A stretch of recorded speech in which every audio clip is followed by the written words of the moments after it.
अस्सलाम वालेकुम। इस वीडियो के अंदर मैं 9th ग्रेड के जो इंग्लिश का पेपर है उसकी प्रेजेंटेशन आपको सिखाऊंगा और क्वेश्चन टू क्वेश्चन हर जो क्वेश्चन है उसका पैटर्न आपको समझाऊंगा, उसकी लेंथ बताऊंगा, ईच एंड एवरीथिंग जो है वो मैं आपको इस वीडियो के अंदर जो है वो क्लियर करूंगा और आपको जो पैटर्न्स के हवाले से लेटर का पैटर्न, एप्लीकेशन का पैटर्न, इसके अलावा पैराग्राफ का pattern, paper presentation, each and everything जो है वो आपकी यहाँ पर क्लियर हो जाएगी। तो अब ये हमारी अपनी एकेडमी का एक पेपर है जो हमारी एफएलपीज़ हुई थी, उसके अंदर ये पेपर बच्चों से दिया गया था। और मैं सबसे पहले आपको ये पेपर दिखा देता हूँ और उसके बाद इसके ऊपर एक मॉडल सोल्यूशन जो है जो हमारी एकेडमी के जो टॉपर्स थे, ठीक है, उनका पेपर जो है वो मैं आपको दिखाता हूँ। तो यहाँ पर सबसे पहले आपके पास कॉम्प्रीहेंशन आ जाती है, ठीक है। कॉम्प्रीहेंशन में से आपसे क्वेश्चन पूछे जाते हैं, 5 क्वेश्चन पूछे जाते हैं, जिसमें से पहला क्वेश्चन जो है वो समरी राइटिंग का होता है जिसके 6 मार्क्स होते हैं और उसके बाद 4 क्वेश्चन जो हैं वो हर क्वेश्चन 3 मार्क्स का होता है, तो टोटल आपकी 18 नंबर की कॉम्प्रीहेंशन बनती है। उसके बाद आपका पोइट्री का पोर्शन होता है जिसमें से एक जो स्टैंजा दिया जाता है, ठीक है, ये आपको दिया जाता है नेशनल बुक फाउंडेशन में से, और एक स्टैंजा आपको दिया जाता है जो किताब वाली बुक है उसमें से, ठीक है। और उसके बाद हर हर स्टैंजा मतलब इसकी आपने क्या करनी होती है, पैराफ्रेज करनी होती है। और फिर इसके बाद स्टैंजा में से क्वेश्चन पूछे गए होते हैं, तो इसमें से भी एक स्टैंजा जो है वो एनबीएफ में से दिया जाता है और एक किताब में से, ये पहला किताब में से दिया गया है और दूसरा वाला जो है ये क्या है, ये एनबीएफ में से दिया गया है। और उसके बाद क्वेश्चन नंबर 4 जो है इसमें ये ट्रांजिशनल डिवाइसेस वाला होता है, इसका पार्ट 1 और पार्ट 2 जो है इसमें डू एज डायरेक्टेड होता है। और उसके बाद जो इसका पार्ट सी होता है ये दर हकीकत होता है जिसमें आपने पंक्चुएशन करनी होती है। उसके बाद सेक्शन सी आपका 20 मार्क्स का होता है जिसमें आपको लेटर एंड एप्लीकेशन जो है ये वाला क्वेश्चन आपको करना होता है, दोनों में आपको जो है ना वो चॉइस होती है। क्वेश्चन नंबर 6 जो है इसमें 2 टॉपिक्स दिए गए होते हैं, दोनों में से किसी एक के ऊपर आपने पैराग्राफ लिखना होता है, और जो क्वेश्चन नंबर 7 होता है इसमें आपने डायलॉग लिखना होता है। अब मैं आपको एक जो मॉडल सोल्यूशन है वो आपको दिखाता हूँ और आपको बताता हूँ कि आपने ई शीट के ऊपर पेपर को किस तरीके से अटैम्प्ट करना होता है। सबसे पहले आपके एमसीक्यूज़ हैं, तो एमसीक्यूज़ को मार्क करने का जो तरीका है वो ये है कि आपने यहाँ पे देखें बबल्स को इस बच्चे ने उस तरह प्रॉपरली फिल नहीं किया हुआ। बबल्स को आपने प्रॉपरली फिल करना है, बबल्स को इस तरह से आधा अधूरा आपने फिल नहीं करना, ठीक है। बबल आपके जो है वो प्रॉपरली फिल होने चाहिए, लेकिन ये चूंकि ऑनलाइन बच्चे ने फिल किया था तो ऑनलाइन फिल करते हुए जो है वो उसमें मिस्टेक हो जाती है। अब हम चलते हैं जनाब जो सब्जेक्टिव पेपर है उसकी तरफ। तो सब्जेक्टिव पेपर में आप देखें कि समरी जो है वो किस तरीके से लिखनी होती है। तो आप देखें समरी में सबसे पहले आप टाइटल किस तरीके से हेडिंग देते हैं और उसके बाद आप जो है वो टाइटल लिखते हैं और उसके बाद आप समरी की हेडिंग देते हैं, समरी की हेडिंग दे के आप समरी को लिखना स्टार्ट करते हैं। जो इसमें इंपॉर्टेंट वर्ड्स आते हैं और आप इंपॉर्टेंट वर्ड्स को बीच में हाईलाइट भी कर सकते हैं, लेकिन आपकी समरी जो है वो टू द पॉइंट होनी चाहिए और जो पैराग्राफ आपको पैसेज दिया गया होता है उस पैसेज की मुकम्मल रिफ्लेक्शन जो है वो समरी के अंदर नजर आनी चाहिए। कटिंग आपने बिल्कुल भी नहीं करनी, ठीक है, टू द पॉइंट। और इसी तरीके से बीच में आपने ट्रांजिशनल डिवाइसेस जिस तरह देखें ना, on the contrary, mean while, ठीक है, और इसी तरीके से ऊपर भी आपको काफ़ी सारी जो है ना वो ट्रांजिशनल डिवाइसेस, ऑल दो ट्रांजिशनल डिवाइसेस जो हैं ये जब आप इस्तेमाल करते हैं तो उससे आपकी समरी जो है वो क्या होती है, वो एक बेहतरीन समरी लगती है on the other hand.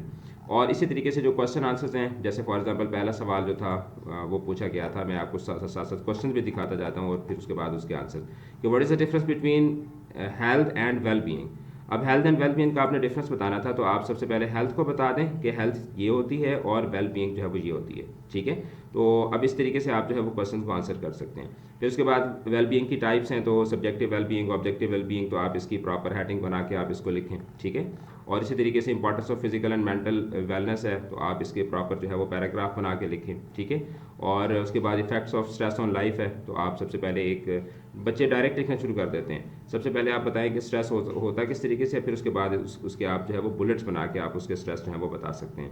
Paraphrasing जो है उसमें बच्चे लिखना शुरू कर देते हैं कि in these lines the poet wants to say this वगैरह वगैरह, ये आपने नहीं करना होता। पैराफ्रेजिंग में सिंपली आपने जो गिवन स्टैंजा होता है उसको आपने एक पैराग्राफ के अंदर जो है वो क्या कर देना होता है, कन्वर्ट कर देना होता है। उसके बाद जो क्वेश्चन आंसर्स हैं, तो उसमें आप यहाँ पर पहले दें कि आप पहला क्वेश्चन जो है उसमें आप राइमिंग स्कीमा से आपसे पूछी जा रही है, दूसरा क्वेश्चन जो है उसमें से फिगर ऑफ स्पीच पूछे गए हैं, तो आपने बता दिया कि इसमें नामाटोपोया है, एसोनेंस है, इंजापमेंट है।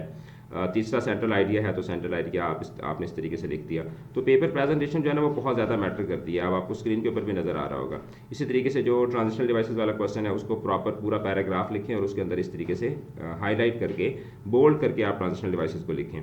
क्वेश्चन नंबर 4 जो है, इसमें भी आप जो है वो पूरा सेंटेंस लिखें। पूरा सेंटेंस लिख के बीच में जो वर्ड आता है उसको आप क्या करते हैं, यहाँ पे अंडरलाइन कर दें, ठीक है, ताकि प्रॉपर आपका सेंटेंस लगे।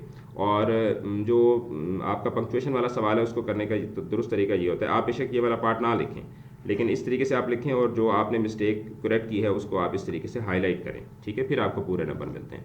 उसके बाद लेटर या एप्लीकेशन लिखने का तरीका ये होता है कि सबसे पहले examination hall, comma, city ABC, और उसके बाद आप डेट डालते हैं। डेट इसी तरह से डालनी होती है। और उसके बाद आप जिसको आप लिख रहे होते हैं, द प्रिंसिपल या द मैनेजर, कॉमा, फिर उसके बाद सिटी ABC, ठीक है, या अगर आप स्कूल को लिख रहे हैं तो स्कूल, DEF, सिटी, GHI, इस तरीके से आप लिखते हैं। और ये वाला जो पार्ट है इसको आप इस तरीके से ब्रैकेट्स बना के भी आप जो है वो लिख सकते हैं, ठीक है। उसके बाद आप सब्जेक्ट देते हैं। सब्जेक्ट लिखने के बाद आप जो है, और ये जो दोनों एड्रेसेस होते हैं, दोनों एड्रेसेस के दरमियान आपने यहाँ पर एक लाइन जो है वो लाजमी छोड़नी होती है। उसके बाद यहाँ पर आप जो है वो ये वाली लाइन बेशक आप छोड़ें, बेशक आप ना छोड़ें। सब्जेक्ट लिखते हैं। सब्जेक्ट लिखने के बाद आप ये वाली लाइन भी अगर आप छोड़ना चाहते हैं तो छोड़ें, अगर नहीं छोड़ना चाहते तो ना छोड़ें। रिस्पेक्टेड सर लिख के उसके बाद आपने पहला पैराग्राफ लिखना होता है जिसमें आप बताते हैं कि आप ये एप्लीकेशन या लेटर आप क्यों लिख रहे हैं। उसके बाद आप अपनी पूरी जो डिटेल्स होती हैं वो आप शॉर्ट पैराग्राफ्स की सूरत में आप लिखते हैं, और फिर एंड पे जो है वो आपका ये होता है कंक्लूजन का पैराग्राफ, ठीक है। और उसके बाद योर सिंसियरली एंड XYZ। अब ये देखें, एक पेज के ऊपर जो है वो पूरी एप्लीकेशन आ गई है, लेकिन ये एक डिटेल्ड कॉम्प्रिहेंसिव एप्लीकेशन है और इस पे बच्चे को जो है ना वो पूरे नंबर मिले हुए हैं। और उसके बाद आगे जो आपका पैराग्राफ वाला जो क्वेश्चन होता है उसमें आपने ये करना होता है कि पूरा पैराग्राफ, क्योंकि आपने पैराग्राफ लिखना है तो उसके अंदर 2-3 पैराग्राफ्स ना बनाएं, सिर्फ एक ही पैराग्राफ बनाएं, और उसमें भी जो इंपॉर्टेंट वर्ड्स हैं उनको आप जो है वो अंडरलाइन करते जाएं। इसके अलावा इसमें ट्रांजिशनल डिवाइसेस, जिस तरह आप ये देखें ना कि यहाँ पर इस पूरे अगर आप पैराग्राफ को पढ़ते हैं, वैसे पैराग्राफ इंपॉर्टेंट भी है तो इसमें भी आपको पता चल जाएगा। और ट्रांजिशनल डिवाइसेस इसमें यूज़ करें, और एंड पर आकर, ठीक है, इन शॉर्ट या इन कंक्लूजन, इस तरह की ट्रांजिशनल डिवाइसेस आप इस्तेमाल करें ताकि आपका जो डायलॉग है वो जो पैराग्राफ है वो एक कॉम्प्रिहेंसिव पैराग्राफ लगे। उसके बाद जो डायलॉग होता है, डायलॉग को लिखने का तरीका ये होता है कि सबसे पहले आप बैकग्राउंड देते हैं, ठीक है, या यहाँ पे बैकग्राउंड की जगह पर आप सीन भी लिख सकते हैं कि अब डायलॉग है 2 फ्रेंड्स के दरमियान, ठीक है। यहाँ पर मैं आपको पेपर में भी दिखा देता हूँ टॉपिक ताकि आपको पता चल जाए। अब यहाँ पे डायलॉग था between 2 friends about the importance of time management in student life. तो अब यहाँ पे सबसे पहले बैकग्राउंड दे दिया कि Isha and Sara are sitting in a school bench, on a school bench, Sara is looking stressed and Sara is relaxed. तो अब ये एक आपने बैकग्राउंड दे दिया। उसके बाद आपने स्टार्ट करना है, ठीक है।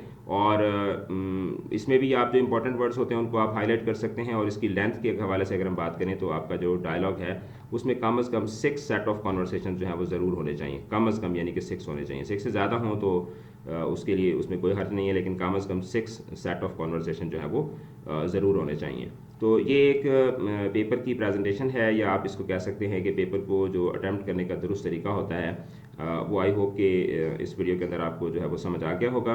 और बाकी अगर आपके जहन में कोई क्वेश्चंस हों तो वो आप मुझसे इस वीडियो के कमेंट्स में पूछ सकते हैं। और एक चीज़ मैं आपको बताऊं, बच्चे अक्सर मुझसे ये सवाल पूछते हैं कि क्या जो हमें जो ई शीट के अंदर जो जगह दी गई होती है, क्या उस सारी जगह को फिल करना ज़रूरी होता है। तो सारी जगह को फिल करना ज़रूरी नहीं होता। जो सवाल आपसे पूछा गया होता है उस सवाल की जितनी रिक्वायरमेंट होती है, आपने सिर्फ उतनी रिक्वायरमेंट वाली जो जगह होती है उसको आपने फिल करना होता है। ज़रूरी नहीं होता कि जैसे शॉर्ट क्वेश्चन है तो उसमें आपको जितनी जगह दी गई है कि आपने सारी की सारी जगह को फिल करना है, ठीक है।